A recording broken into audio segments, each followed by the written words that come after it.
If you've ever been in a major city and gotten stuck in a traffic jam or had to deal with some other problems of urban life, then you might be surprised to learn that your modern day problems are not necessarily unique to the modern day.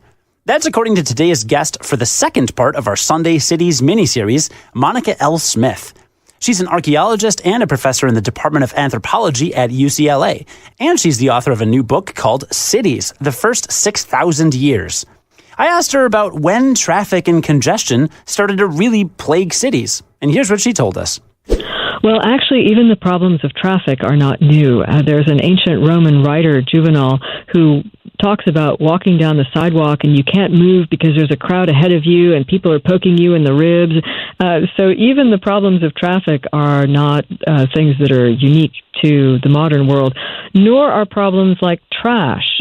We are very concerned about trash and waste and recycling, and yet we forget the fact that trash is evidence of human creativity and that cities are places where people are buying and consuming and using goods at a much higher rate per capita than in rural places where there's much less variety of things to own. So you think about things like Fashion Week and fast fashion. Those are things that happen in cities because those are places where you've got a big enough population that somebody is willing to try, very unusual modes of dress or different kinds of handbags or shoes or home decor and things like that.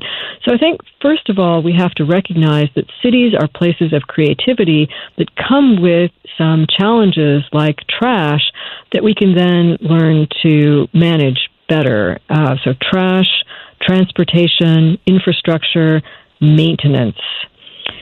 Everybody loves to build things. Hardly anybody loves to maintain things. And that's one of the challenges that we're facing in many of our modern cities, right? So in Los Angeles, we've got water pipes that keep exploding because they're 100 years old. They have reached the end of their use life, and yet we only really pay attention to them when they fail.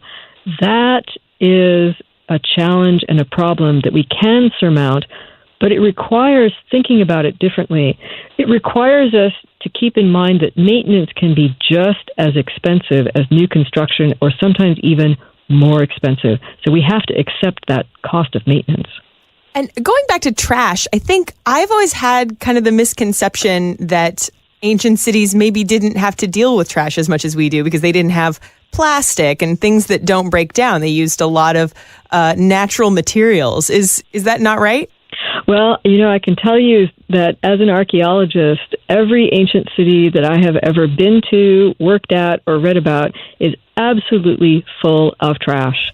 And so this consumption and disposal is not a modern phenomenon. It's an urban phenomenon. And there are places, for example, in ancient Rome, there's a site called Monte Testaccio. So Monte is a hill, right? So it's a hill, but it's entirely made of ancient pottery containers that the Romans used to ship wine and olive oil all around the Mediterranean. So basically, one of the famous hills of Rome is actually a garbage dump. This is not a new thing.